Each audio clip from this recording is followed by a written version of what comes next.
Welcome back to the Spring Major Expert Division Weekend Round, hole number 2. Here we're going to be playing a Sniper Rough Bump. You can use a P0, 1, 2, or 3.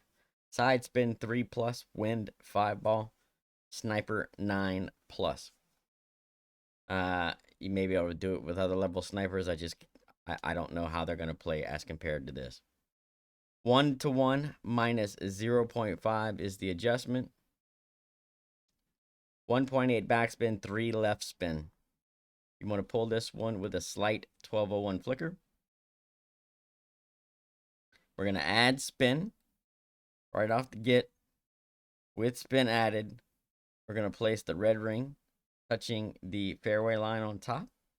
And we're going to have the tip of the ball guide touching the line, one line right of the hole. All right. So with that spin set, with the red ring touching, tip of the ball guide touching,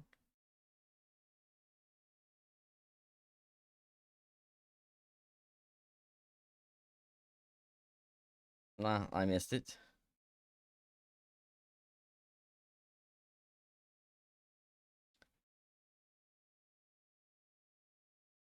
Definitely some wind angles there. I'll go over the wind angle tweaks in a second. Most importantly,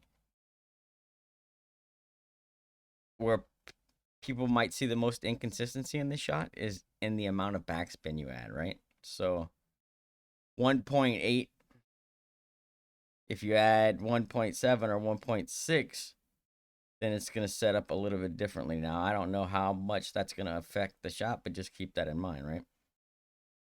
I know in a headwind like this, generally speaking, backspin plays a bigger role than it might not normally, because of ball guide compression, it's sticking and wanting to move to the side.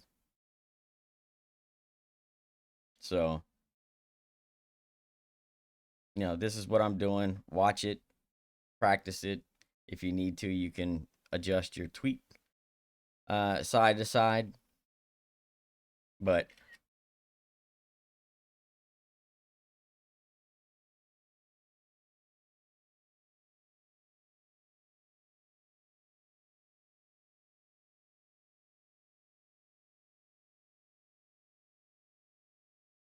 that's what we're looking at. So the tip of your ball, and you ought to be able to tell if you actually come and you look at this, you'll be able to tell how much backspin you got by how far past the hole the tip of your ball guide is. So here on my drop,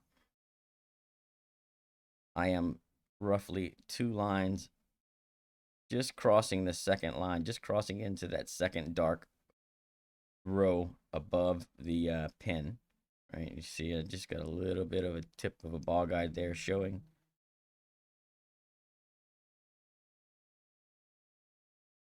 And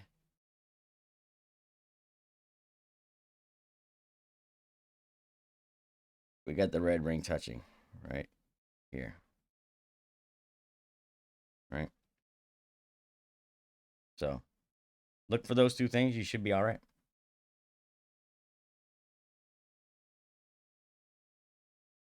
1 to 1 minus 0.5, 0.5. 1.8 back, 3 left. Wind angles, all right? They're pretty minor, but definitely something you're going to want to pay attention to, because there are some massive wind angle changes on this one. So you look at this one here, I am way over here, and then I've already been also way over here. Okay. So that being said, we're going to divvy this up into 3 wind angles. And they're mostly going to surround this tree right here in the back. That's what I'm going to use for my reference. Sometimes, if you got the crosswind angle, you won't even see this tree. This is the tree I'm talking about. If you don't see that tree, you're in the crosswind, right? For sure. If you see the tree and you see the gap in between these two trees, this tree and this tree, if you got a gap, you're in the headwind, right? If when you go to line up them two trees, you don't see any gap here, you're going to be in the headwind, the neutral. And basically what it does is it starts at the left side of this tree and it goes to right around, you know, the meaty part of this bush, or just before this bush here, somewhere in that neighborhood. That gives you your neutral zone. Over here, you got crosswind. And over here, you have the headwind. All right. 4-9 to 5-3 in the headwind, no change. 5-4 to 5-8, 1 click OP. 5-9 to 6-3, 2 clicks OP.